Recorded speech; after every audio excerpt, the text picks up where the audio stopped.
What if I told you that one of the most prolific serial killers in human history simply disappeared? No capture, no justice, no closure, just gone. Between the late 1960s and 1980, Pedro Alonso López, better known as the Monster of the Andes, claimed to have killed over 300 young girls across Colombia, Peru, and Ecuador. Authorities confirmed at least 110 murders. And yet, today López is a fugitive. A man once called the man of the century by himself, roaming free, or perhaps hiding in plain sight. Stick with me because in this video we'll uncover López's horrifying crimes, the shocking failures of the justice system, and the chilling mystery of how the so-called monster of the Andes vanished into thin air. By the end, you'll not only understand how he became one of history's most notorious killers, but also why his case remains one of the most disturbing unsolved cold case mysteries of all time. Pedro Alonso López's life began in tragedy. Born in 1948 in the Colombian town of Venadillo, he was the seventh of 13 children. His father was murdered before he was even born, leaving him to grow up in extreme poverty under the care of his mother, a laundry worker whom López later claimed worked as a prostitute. His childhood was marked by violence and neglect. At just 8 years old, his mother threw him out of the house after catching him attempting to molest his younger sister. Alone on the streets of Bogotá, young Pedro became prey himself, frequently assaulted, forced to scavenge to survive, and eventually drawn into gangs of street children. At 12, a glimmer of hope appeared when he was adopted by an American family. But that hope was shattered when a teacher allegedly assaulted him, driving López to flee yet again. From then on, survival, abuse, and violence became the cornerstones of his life. By 1969, at just 21 years old, López found himself behind bars for stealing cars. Prison should have been a place of reform, but instead, it was where his violent tendencies sharpened. After being raped by 3 inmates, he retaliated brutally, killing them. Instead of rehabilitation, this act seemed to set the stage for something far darker. Upon his release in 1978, López began drifting through South America. In Peru, he claimed his spree began in earnest, targeting vulnerable girls, many from indigenous communities.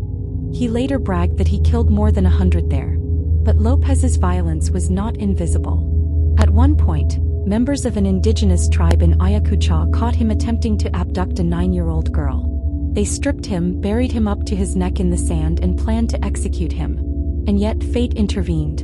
An American missionary pleaded for his life, and instead of punishment, López was simply handed over to authorities, who inexplicably released him. From there, his bloodlust spread to Ecuador and Colombia. Disappearances mounted, but authorities dismissed them as human trafficking cases. Then came April 1980. Flash floods near Ambato, Ecuador unearthed shallow graves containing the remains of missing girls. Suddenly, the nightmare could no longer be ignored. Soon after, López attempted to kidnap a 12-year-old girl in a marketplace. Locals intervened, holding him until police arrived. At first he refused to talk, but police captain Pastor Cordova used a clever trick. He posed as a fellow prisoner, gaining López's trust. What López revealed was beyond comprehension. He admitted to killing hundreds of girls, over 200 in Ecuador, some 10s in Peru, and many more in Colombia, he claimed. His method was chillingly simple. Lure girls with trinkets, assault them, and strangle them with his bare hands. Even more disturbing, he confessed that he sometimes exhumed their bodies, to have what he called tea parties with them. Investigators followed his leads and uncovered 53 graves, confirming at least 110 murders. Yet López himself bragged of over 300 victims, making him one of the deadliest serial killers in history. In 1980, he was convicted. His sentence? 16 years. The maximum in Ecuador at the time. 16 years. For a confessed murderer of over 100 children.